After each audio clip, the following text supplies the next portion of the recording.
After 8 years of marriage, family happiness collapsed in an instant. The husband, who suddenly felt cramped in family ties, decided to get rid of his wife and children in the most unceremonious way. The apartment is registered to his mother. "What are you sitting there for? Pack your clothes and take the kids," he shouted, not hiding his intention to throw the family out the door.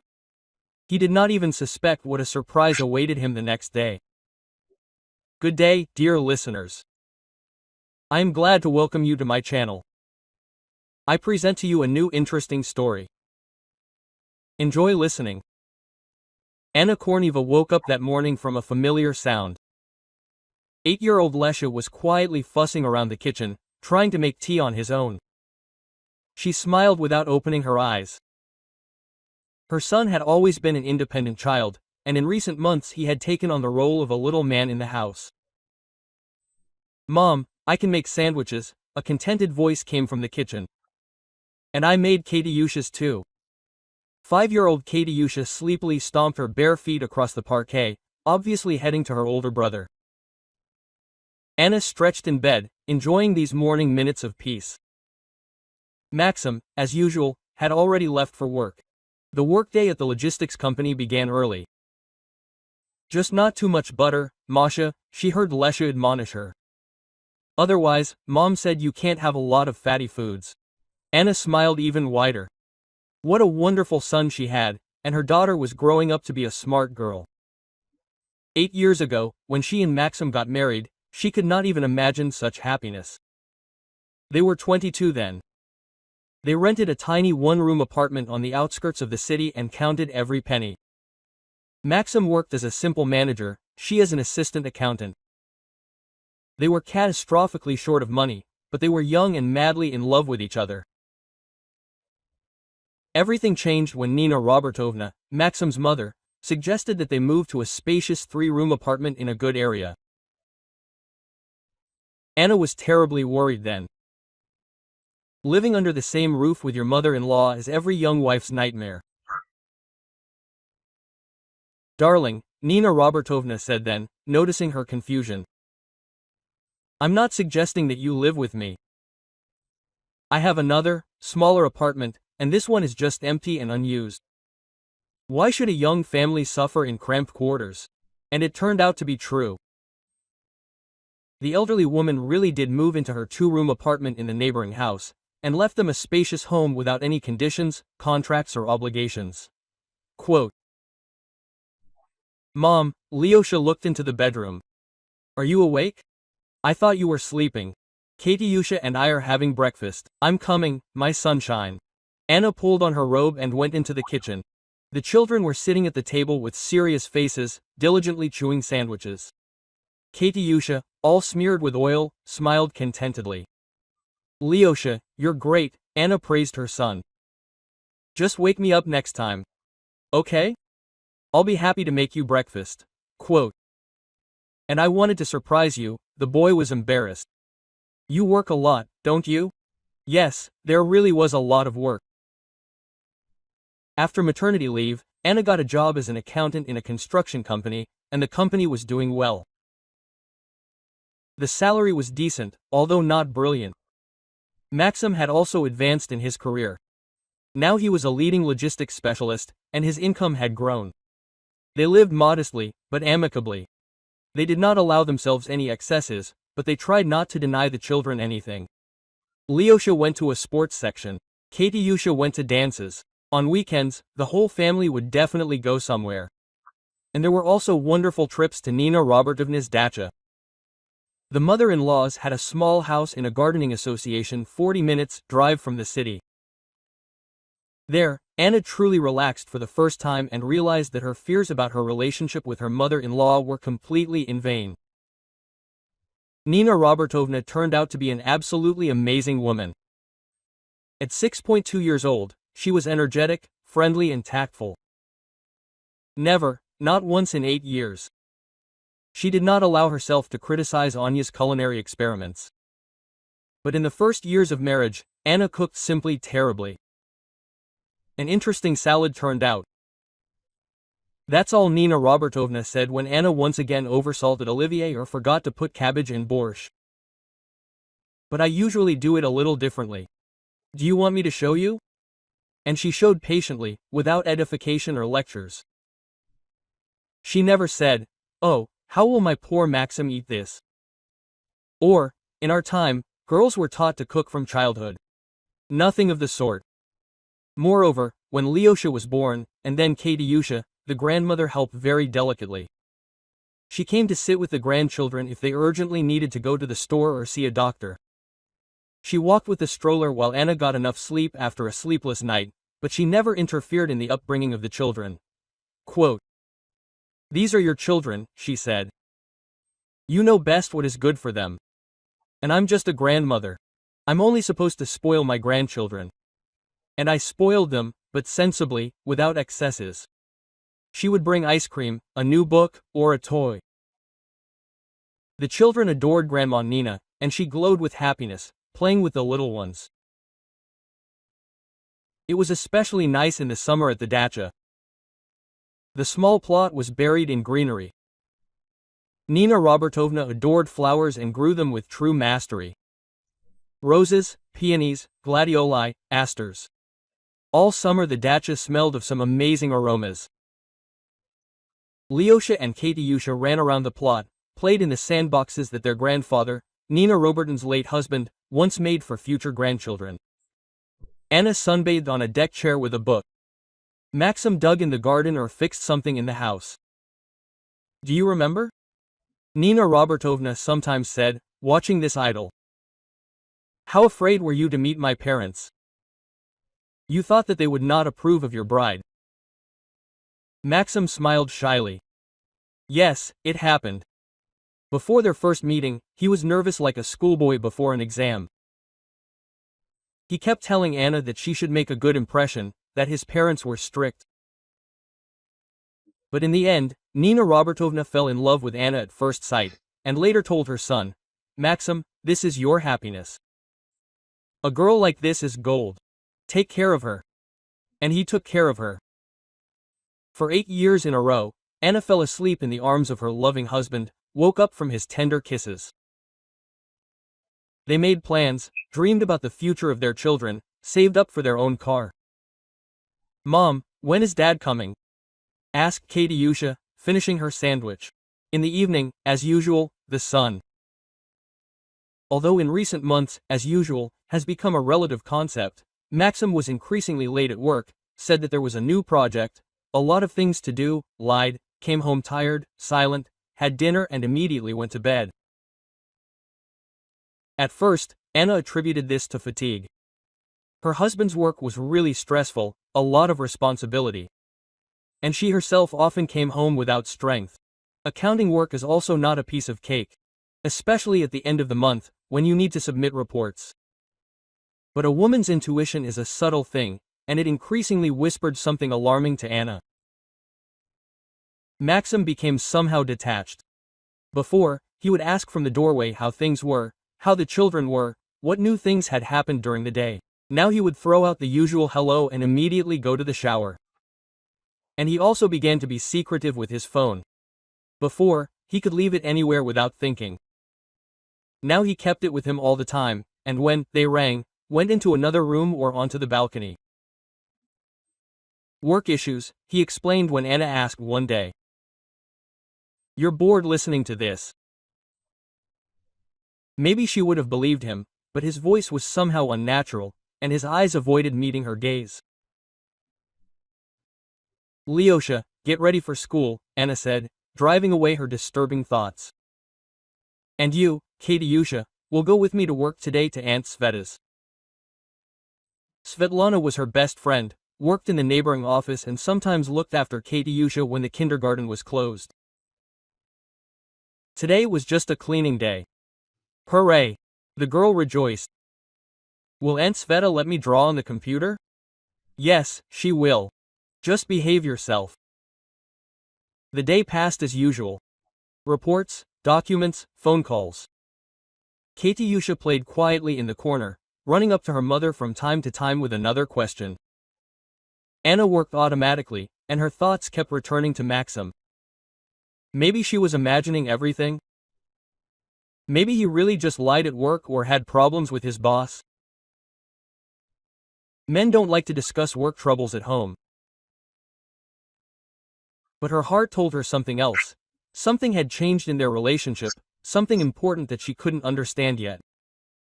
In the evening, when they were having dinner with the whole family, Anna tried to get her husband to talk. "Max, how are things at work? The project is moving forward." "Fine," he muttered, without looking up from his plate. "Maybe I can help you with something? Or maybe I don't need advice. I'll figure it out myself." Lyosha and Katyusha exchanged glances. Children always have a keen sense of the atmosphere in the family. "Dad, are we going to see Grandma Nina on Saturday?" Lyosha asked. "We'll see," Maxim answered dryly. Previously, he had never missed a trip to his mother's. He loved these family weekends. He helped with the housework, played with the children, and now he spoke in such a tone as if he were talking about a visit to the dentist. After dinner, Anna tried to have a frank talk with her husband. "Maxim, what's happening to you? You've become some kind of stranger. Did I do something wrong? Maybe we should talk?" He was silent for a long time, standing by the window with his back to her. Then he turned around, and Anna saw something cold and unfamiliar in his eyes. "Nothing is happening, just a lot of work. Don't imagine unnecessary things." But Anna didn't imagine anything. Every day, her husband's coldness became more and more obvious. He stopped being interested in Lyosha's successes at school, didn't react to Katyusha's attempts to show him a new craft from kindergarten. And he also began to stay at work until very late. Previously, he would come at 7 to 8 p.m., now he could show up at 10 o'clock or 11 o'clock. Quote, "The lie," he explained briefly, "will soon be over." But for some reason the lie never ended, and the telephone conversations on the balcony became longer and more mysterious. One morning, when Maxim was rushing to work, his phone was left on the nightstand. Anna heard the signal of a message and mechanically glanced at the screen. The message was from someone named Z, just one letter. "I miss you, my dear. When will we see each other?" Anna felt the ground slipping out from under her feet. Her heart began to beat so loudly that it seemed to be heard throughout the entire apartment. Maxim jumped out of the bathroom, grabbed the phone and quickly put it in his pocket without even looking at the screen. Quote, "I'm running, I'm late," he said and left without kissing her goodbye, as he had done every morning for 8 years in a row. Anna stood in the middle of the room and could not move. "I miss you, my dear." So she was not mistaken, so her feminine intuition was right. Maxim had another woman. Anna spent the whole day as if in a fog, worked mechanically, answered her colleagues in monosyllables. Svetlana asked several times what had happened, but Anna only shook her head. How can I say that the happiness that had been built for 8 years is collapsing? How can I explain that the man she loved with all her heart, with whom she bore 2 children, is cheating on her with some other woman? In the evening, when the children went to bed, Anna decided to talk, but Maxim beat her to it. "I need to tell you something," he said, without looking into her eyes. And Anna realized that her life was about to change forever. Anna looked at her husband and felt how everything inside her was getting cold. Maxim stood in the middle of the living room with a stony face, and in his eyes there was neither warmth nor regret, only some kind of businesslike determination, as if he was going to discuss a change in the office supplies supplier. Quote, "I'm listening," she said quietly, clasping her hands together to stop them from shaking. A sniffle could be heard from the nursery. Lyosha was reading Katyusha a bedtime story about Little Red Riding Hood. The usual cozy picture of a family evening. Only now this coziness seemed like a decoration that was about to be torn down. Quote, "I have another woman," Maxim said without any preamble. "We've been dating for 6 months. I love her. Our marriage is over." Anna felt the world around her rock. She knew that this moment would come, she had been preparing for it all day, but still her husband's words hit her like a blow to the head. Quote, "Maxim," she began, but he interrupted with a gesture. "You don't have to say anything. I've decided everything. Zana, that's her name, will move here this weekend, and you and the children need to vacate the apartment within a week." What? Anna couldn't believe her ears. "Are you crazy?" "I'm absolutely normal," Maxim answered coldly. "I'm just telling you honestly, as it is. It's over between us, Anna. Has it been over for a long time? I don't feel anything for you anymore." Quote. These words resonated more painfully than physical pain. Anna grabbed the back of the chair to keep from falling. "And the children?" she whispered. "Leosha, Katiusha, they are your children." "Of course, they are mine. I am not abandoning my fatherly responsibilities. I will pay alimony, see them on weekends, but they will live separately from you." "Separately where?" Anna's voice broke into a scream. "Where will we live? I don't have money for a rented apartment with children." "That's your problem," Maxim shrugged. She could have thought about this in advance. What should she think about in advance? Anna could not believe that these words were spoken by the man with whom she had lived for 8 years. About the fact that my husband would end up under her face. Maxim winced. "No need to get personal. We are simply not right for each other. This happens. We are not right." Anna felt rage boiling inside. "For 8 years we were a great fit. I gave birth to your children, washed your socks, cooked your favorite dishes. And now suddenly we are not a good fit. Anya, don't shout, the children will hear. Don't they need to know that their father is going to throw them out on the street for some?" Zana is not a. For the first time during the conversation, Maxim's voice became emotional. "She is a wonderful woman. She understands me, supports me, and I, it turns out, did not understand, did not support. You," Maxim hesitated. "You have become some kind of homebody. All conversations are only about children, about work, about everyday life. Are you boring, Anna?" "Boring," she repeated. And such pain sounded in her voice that even Maxim trembled for a second. "I see. And your Zana is probably very interesting. She is young, beautiful, she has ambitions. And how old is she?" 24, 24, Anna smiled bitterly. "And what is this young lady doing that is so ambitious?" "She is a model, works in an advertising agency." "Model?" Anna drawled. "Well, of course, and naturally she really likes a man 8 years older than her with 2 children." "Age is no obstacle to real feelings," Maxim stated pompously. Anna looked at him and did not recognize him. Could this smug guy really be the same Maxim who once gave her wildflowers and read poetry under the window, who cried with happiness when Leosha was born, who promised to love her all his life? "Maxim, come to your senses," she tried again. "You are a father of 2 children. You can't just up and throw us out on the street?" "The apartment." "The apartment belongs to my mother," he interrupted harshly. "And if she wants you to move out, you will move out.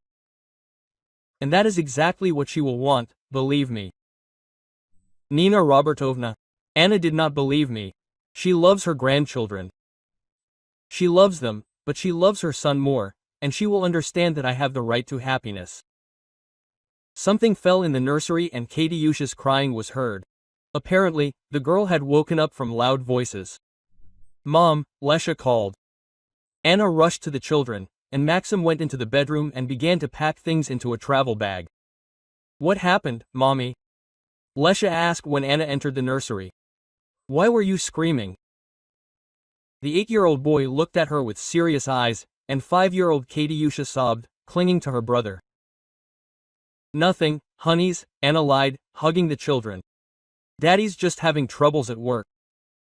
And he's leaving." Lesha nodded towards the bedroom, from where the sounds of packing could be heard. For a few days, Anna lied again. A business trip. But deceiving an 8-year-old turned out to be more difficult than she thought. "Mom, are you getting a divorce?" Lesha asked quietly. Anna froze. How did he know that word? And most importantly, how can you explain to children what you yourself couldn't understand? Where do you get such thoughts, Lyashenka? Dimka's parents got divorced from his classmates. He told me that at first they were also yelling, then his dad left, and now Dimka lives with his mom and only sees his dad on Saturdays. Katyusha, who was listening to this conversation, began to cry even harder. I don't want Dad to leave, she sobbed. Let him stay. Anna hugged the children tighter. How she wanted to say, no one is going anywhere, everything will be fine. But she couldn't lie to the children, not in such a situation. You know what? She said, let's go to bed for now, and tomorrow morning we'll discuss everything calmly. Will Dad stay for breakfast? Katyusha asked with Nadezhda. I don't know, baby, I don't know. When the children finally fell asleep, Anna returned to the living room. Maxim was standing by the door with a bag in his hands. I'll stay with Zana, he said, and we'll come look at the apartment and decide what needs to be changed in the decor. They haven't seen the apartment yet, Anna realized with horror. She has. She really liked it. Especially the children's room. She says it would make a great living room. Quote. Living room? And where will Lesha and Katyusha sleep when they come to you? On the couch in the living room or on the floor? Children are not picky. Anna looked at this man and understood that her Maxim no longer existed. In front of her stood a strange, indifferent man, ready to throw out his own children for the sake of a whim of a 24-year-old model. Maxim, you can't do this, she tried again. The children are not to blame for anything. This apartment is their home. Their whole life is here, friends, school, kindergarten. They will find new friends, he answered indifferently. The children adapt quickly. And what will we live on? My salary is 30,000. They are asking 25 for a rented 2-room apartment in a decent area. What will be left for food, clothing, treatment? I told you, I will pay alimony. How much? A quarter of your income is 8,000 rubles. Can you imagine how much you can support 2 children for 8,000? Maxim winced. It's not my problem. Earn more. Not your problem. Anna felt like she was about to explode. These are your children, Maxim. Your blood. My children, but not my ex-wife. You are young, educated. Find yourself a new husband, let him support your children. Yours. Anna shouted, your children. Don't shout, Maxim winced. The neighbors will hear. Let the whole house hear what a scoundrel you are. Quote. You know what, Anna? Maxim said coldly. Your hysteria only confirms the correctness of my decision. I can talk to Zana calmly, like adults, and you make scenes. Scenes? Anna couldn't believe it. You're destroying the family, throwing us out on the street, and I'm making scenes. I'm not destroying the family. I honestly admitted that I don't love you anymore. Isn't that better than lying and cheating on me secretly for years? It would be better to try to save what we have. We have nothing, Maxim said harshly. We've had nothing for a long time. You just didn't want to notice it. Quote. He headed for the door, but Anna blocked his way. Wait, give me at least a month. I need time to find a place to live, enroll the children in a new school. A week, Maxim snapped. Zana's rental contract is ending. She has to move somewhere, and we have to go somewhere. These are your problems. He reached for the door handle, but Anna grabbed his sleeve. Maxim, please remember how happy we were. Remember how happy we were when Lyosha was born. How you cried with happiness. Remember our trips to your mother. How good it was for all of us together. For a second, something like doubt flashed in Maxim's eyes. But only for a second. It was a long time ago, he said. People change, Anna. I have changed and I don't want to live in the past anymore. He opened the door and walked out without looking back. Anna heard the front door slam and the car start. She sank to the floor right next to the door and burst into tears. 8 years of happiness were over. Just like that. In one conversation that lasted half an hour, the children's snoring could be heard through the wall. Leosha and Katyusha were sleeping, unaware that their lives had changed forever, that tomorrow they would have to explain why Dad no longer lived with them, that in a week they would have to pack their things and leave the only home they remembered. Anna cried until the morning, and in the morning she made tea for the children and tried to explain the inexplicable. Daddy won't live with us anymore, she said, finding it difficult to find the words. But he still loves you and will come to visit. And why won't he live with us? Asked Leosha. Because Dad and I can't be husband and wife anymore. Like Dimka's mom and dad, the boy clarified. Yes, sunshine, like Dimka's. Katyusha burst into tears. Leosha hugged his little sister and looked seriously at their mother. Mom, are we going to stay in our room? And then Anna had to tell the children the second terrible news. No, Lyashenka, we'll have to move. Where? I don't know yet, but we'll think of something. Leosha nodded with the air of a grown man. It's okay, Mom, we'll manage. Right, Katyusha? The girl sobbed and nodded. We'll manage, she repeated through her tears. And on Saturday morning the doorbell rang. Anna opened it and saw Maxim with a long blonde. Zana was really beautiful. Model looks, expensive clothes, impeccable makeup. She looked around the apartment with the gaze of a hostess, already mentally arranging her furniture in the rooms. Well, Maximka, she said in a ringing voice, show me your possessions. And then a familiar voice was heard behind Anna. And the possessions, my dear, do not belong to Maxim. Nina Robertovna stood on the threshold in a strict black suit, and her face was such that Maxim involuntarily backed away, and the blonde stopped twittering. Quote, Mom, Maxim babbled, what are you doing here? But Nina Robertovna silently handed her son a folder with documents, and Anna realized that her life was about to change once again. Maxim took the folder with trembling hands. Zana stopped looking at the apartment and stared curiously at the elderly woman in a formal suit. Anna froze at the door, not understanding what was happening. What is this? Maxim asked, leafing through the documents. A deed of gift, Nina Robertovna answered coldly. For the apartment in favor of my grandchildren, Alexei and Ekaterina Kornev. Maxim turned as white as chalk. Zana craned her neck, trying to make out the papers. Mom, what are you doing? He stammered. I am giving this apartment to my grandchildren, Nina Robertovna said in an icy tone that made even Anna feel cold. And I don't want to know you anymore, Maxim. You are disinherited. All my property will go to Anna's children. What? Zana squealed. What other children? Maxim, you never told me that you have children. Anna almost laughed, despite all the drama of the situation. So, the hero lover did not even mention the existence of a son and daughter. What touching honesty. Zana, I'll explain later, Maxim waved his hands.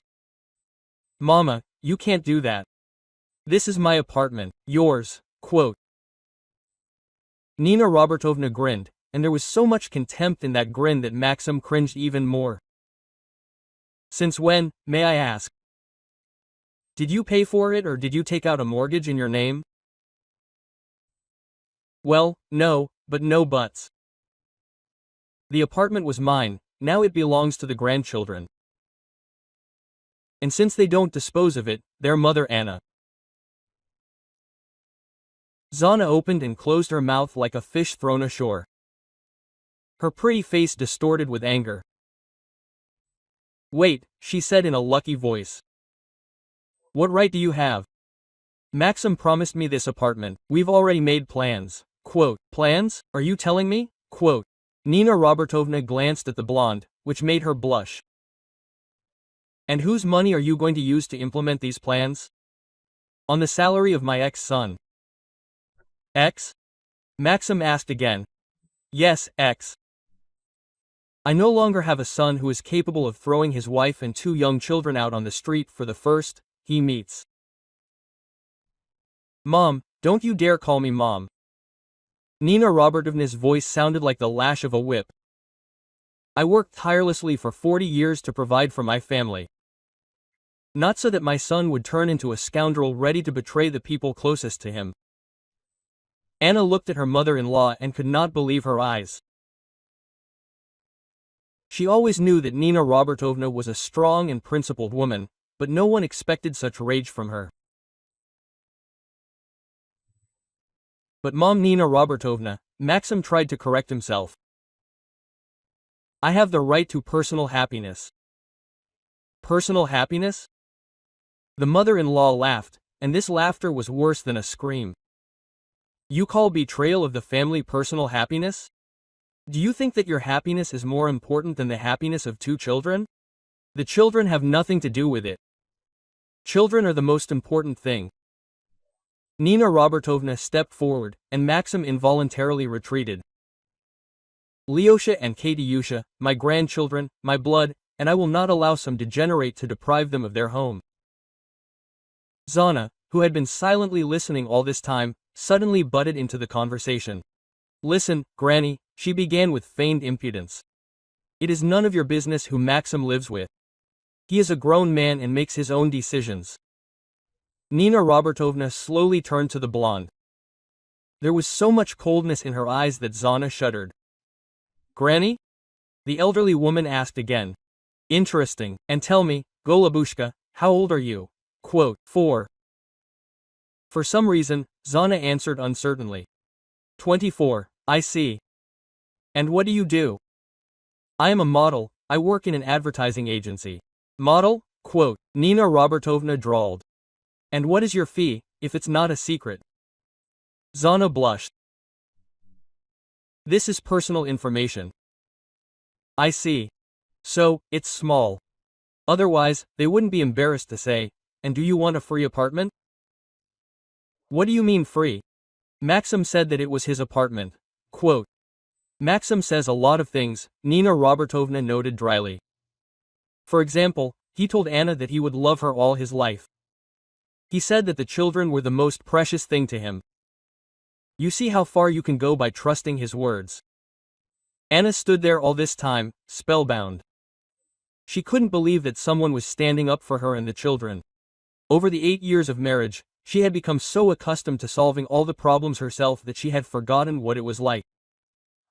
When someone defends you, Nina Robertovna, she said quietly, you shouldn't have. Shut up, girl. The mother-in-law interrupted softly but decisively. I should have done this earlier. If I had known what a scoundrel my son had grown up to be, I would have registered all the property in the names of my grandchildren long ago. Mom, come to your senses, Maxim pleaded. Zana is not guilty of anything. We love each other. Quote. Do you love each other? Nina Robertovna looked mockingly at the blonde. And you, my dear, do you love me too? Or is the apartment in a good area? Quote. Zana flared up. How dare you?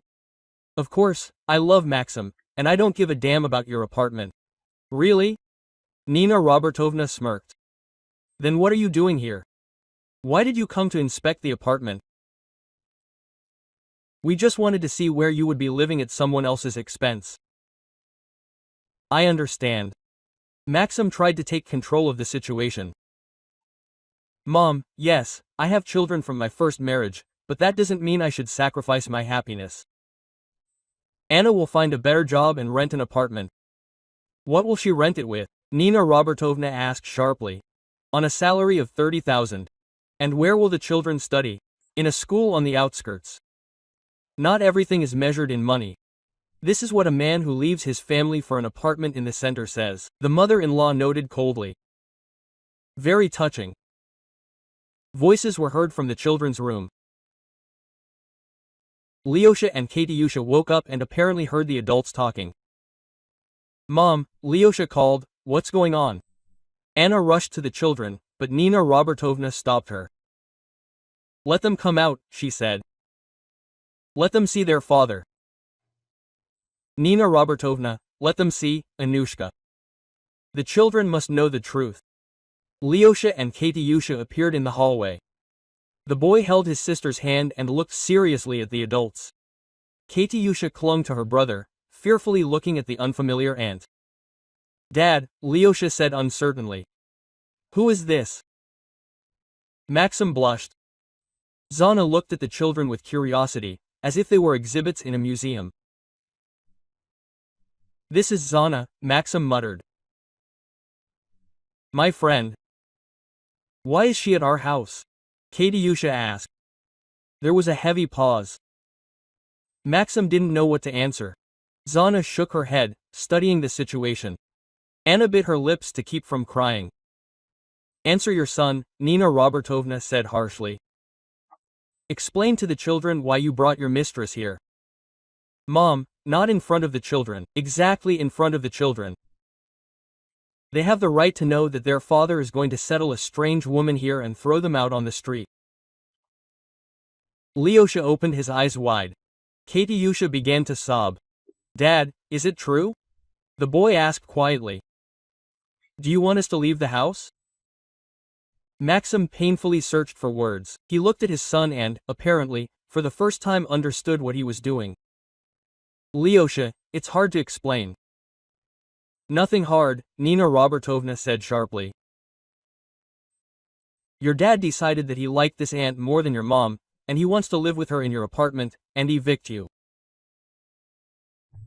Nina Robertovna, Anna pleaded. Children must know the truth, the mother-in-law answered adamantly. Let them remember what kind of father they have. Katyusha burst into tears. Lyosha hugged his little sister and looked at Zana with hatred. But I don't like this aunt, he said, let her leave our house. Lyosha, Maxim pulled his son up. What, is he wrong? Nina Robertovna intervened. Children feel who their enemy is. Zana, who had been silent all this time, suddenly couldn't stand it.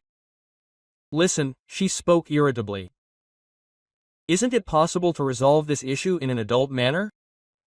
Maxim, you said that everything was ready. Ready. Nina Robertovna nodded. The documents are drawn up. The apartment belongs to the children. The issue has indeed been resolved. But this is wrong, the blonde was indignant. Maxim is registered here. He has rights. Had, Nina Robertovna corrected until yesterday. And today I submitted documents for his deregistration, so he no longer has any rights. Maxim grabbed his head, quote, Mom, you can't do this. I am your son.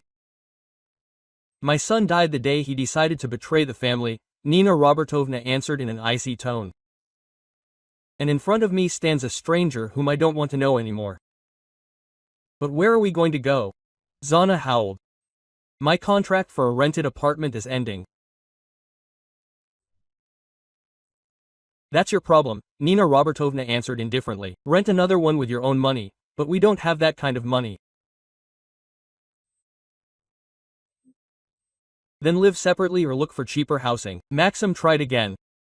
Mom, I understand you're upset, but think about it. I can't sacrifice myself for the sake of my children my whole life. Sacrifice myself? Nina Robertovna looked at her son with such hatred that he recoiled.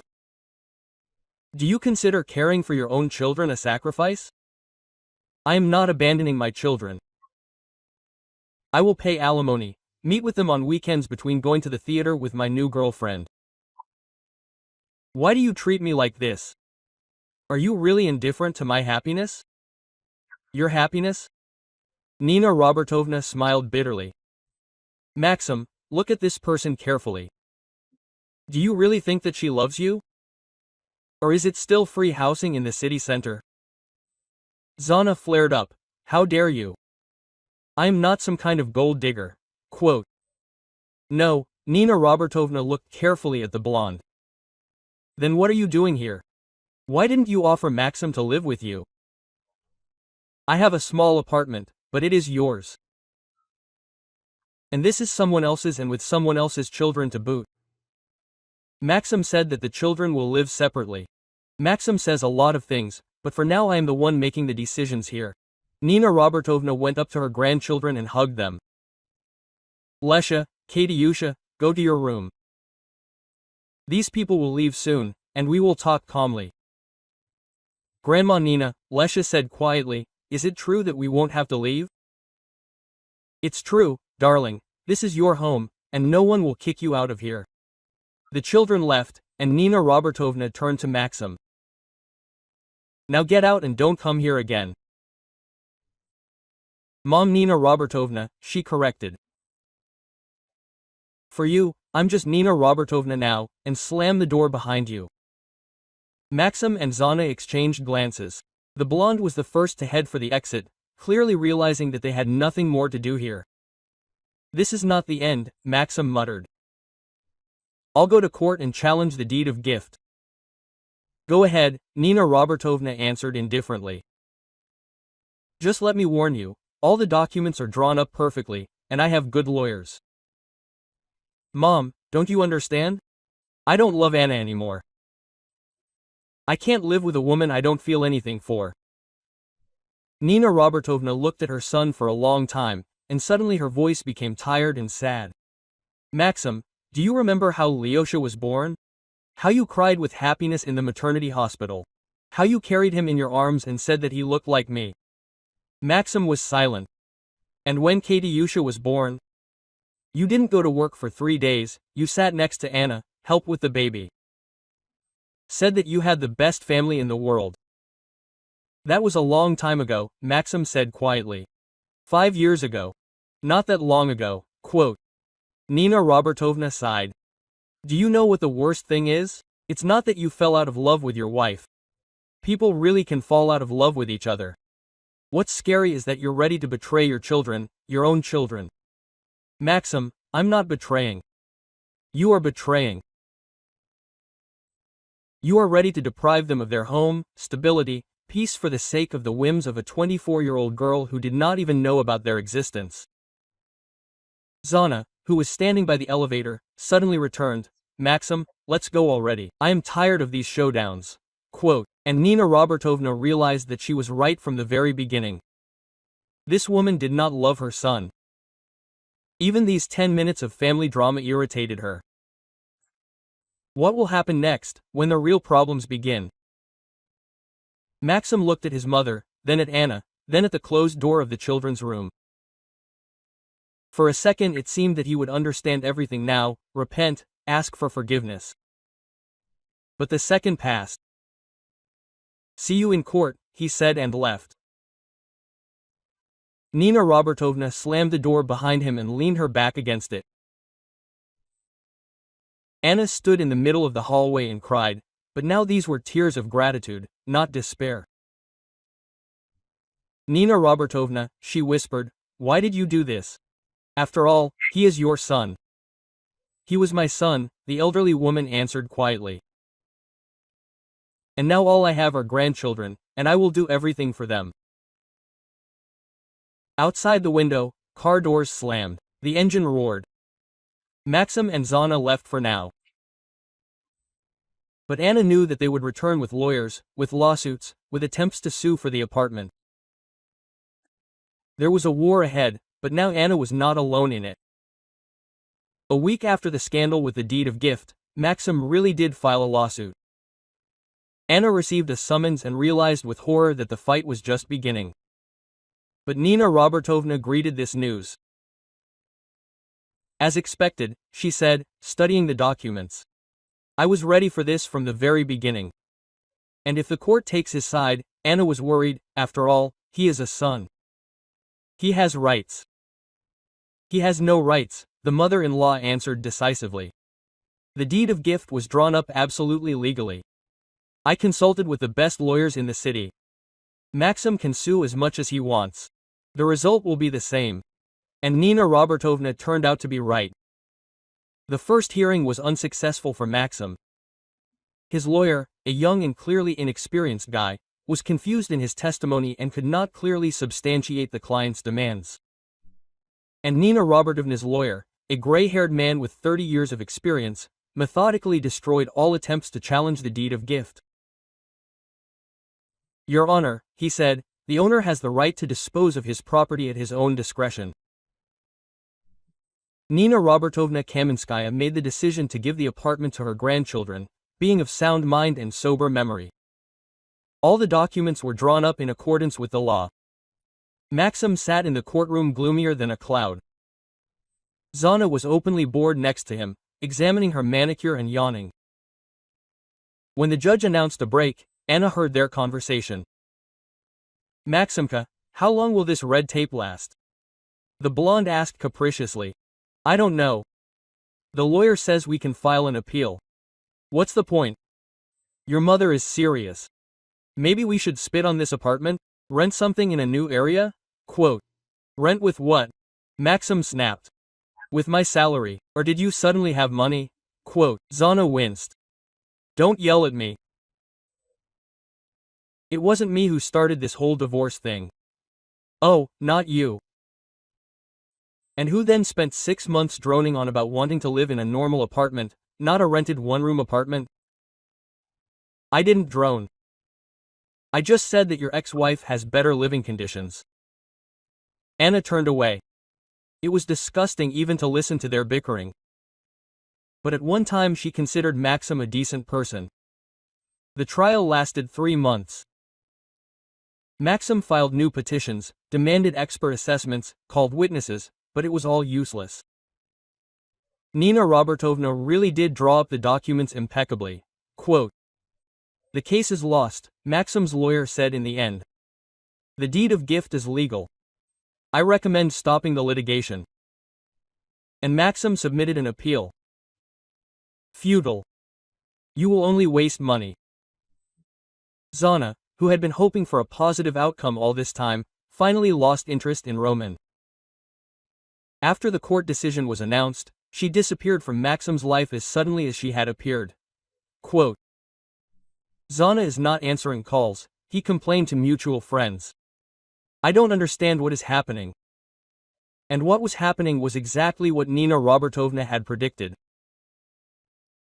Having learned that her chosen one was left without an inheritance and his own home, the blonde quickly cooled towards Roman. Why would she need a man 8 years older, with 2 children and a rented room in a communal apartment? Yes, Maxim had to rent corners in a communal apartment on the outskirts of the city. The logistician's salary did not allow him to rent something decent, and his credit history deteriorated after the divorce.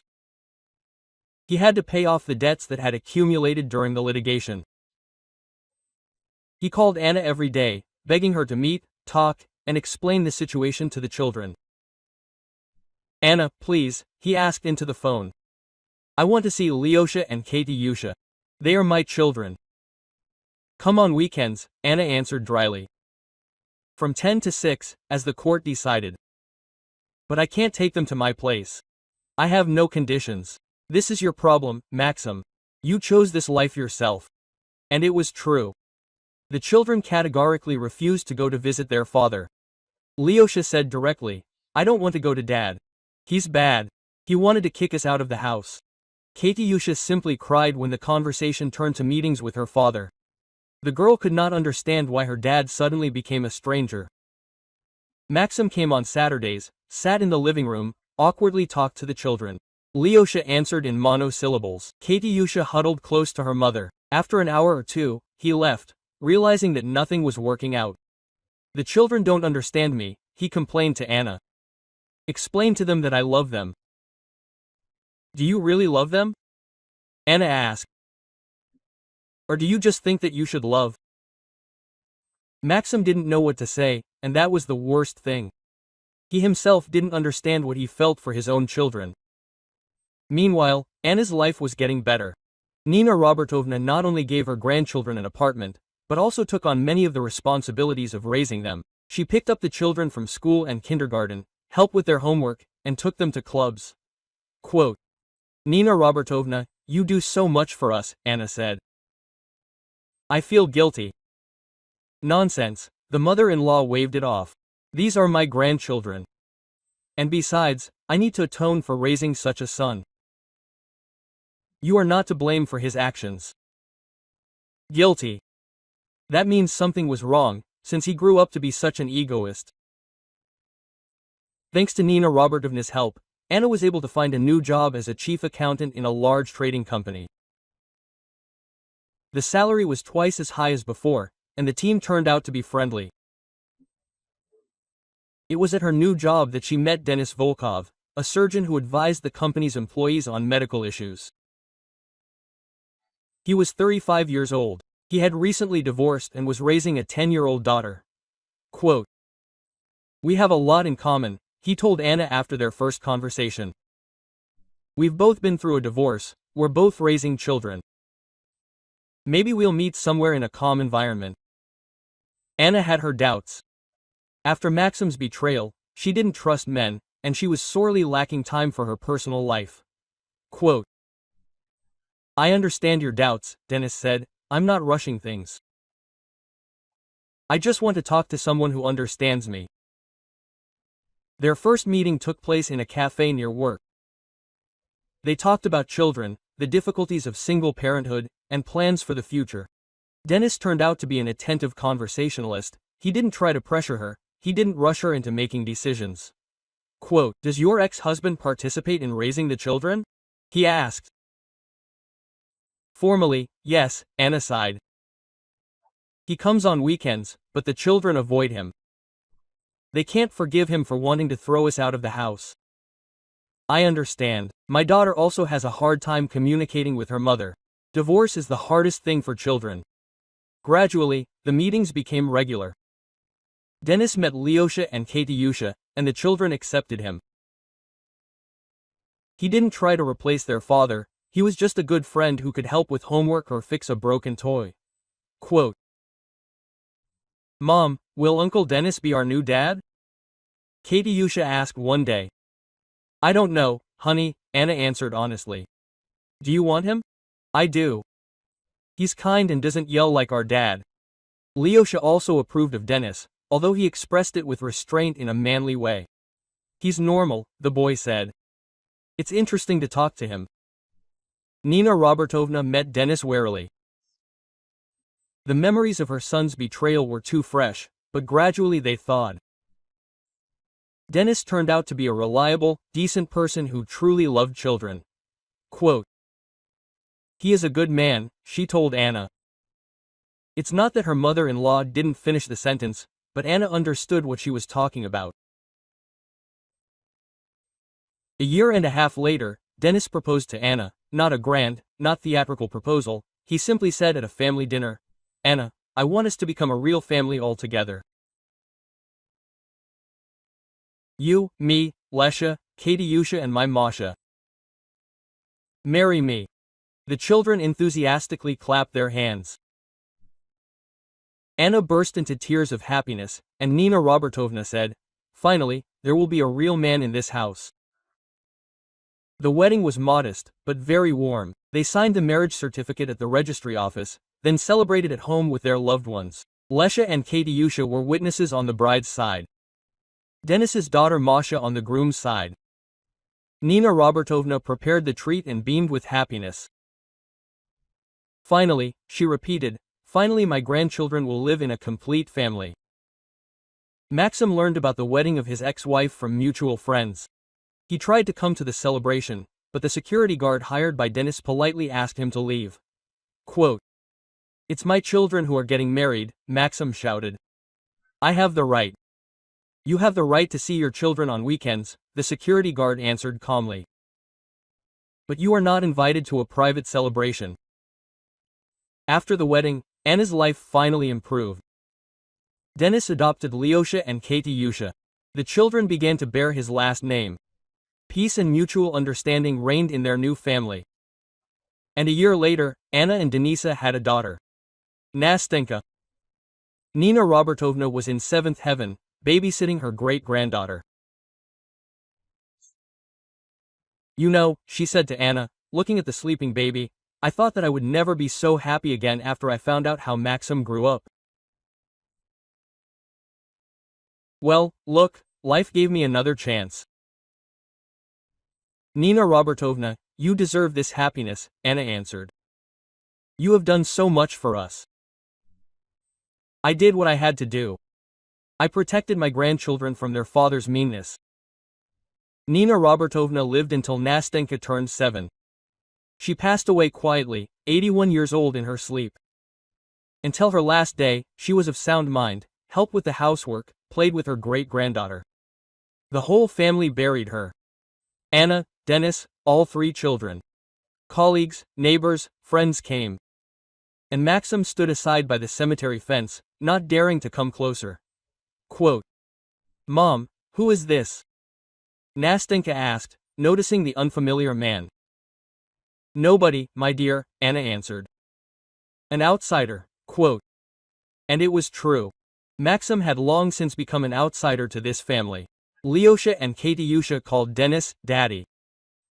Nastenka didn't know him at all, and he himself had turned into a lonely, embittered man. After Zana's death, he tried to arrange his personal life with other women, but nothing worked. There was too much selfishness in him, too little ability to truly love.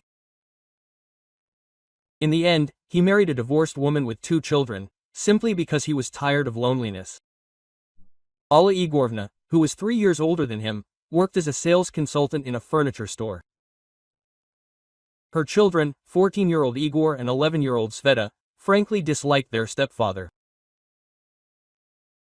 "Maxim Petrovich," Sveta said, "can I not call you Dad?" "I already have a dad." Quote, "Of course, you can," answered Maxim, realizing that here too he was a stranger. Alla Igorovna turned out to be a powerful and practical woman. She quickly took control of the family budget, forced her husband to give her his entire salary. "I know better what to spend money on," she said. "Men do not understand anything about this." Maxim obediently handed over his salary card and received an amount for pocket money that was barely enough for travel and lunches. He had to forget about meetings with his own children. Alla Igorovna categorically forbade spending money on other people's offspring. "You have a new family now," she said. "My children need your support, and not some Lyoshkas and Katkas." Maxim did not argue. He did not have enough strength for a new struggle. He simply silently went to work, silently gave his salary to his wife, silently endured the indifference of his stepson and stepdaughter. Sometimes on weekends he would come to the house where he used to live, stand on the street, look at the lighted windows of the apartment that could have been his. He saw Dennis playing with the children in the yard, Anna hanging out the laundry on the balcony, the whole family getting into the car and driving somewhere. They were happy. Everyone. Anna, Dennis, Lyosha, Katyusha, little Nastenka. And he stood behind the fence, like a beggar at the gate of a rich house, and understood that he had chosen this fate himself. But even understanding this, he could not change anything. He had gone too far, burned too many bridges. The door to his old life was closed forever. Maxim still sometimes comes to this house, stands under the windows and looks at someone else's happiness, which was once his own. But no one opens the door for him anymore and never will.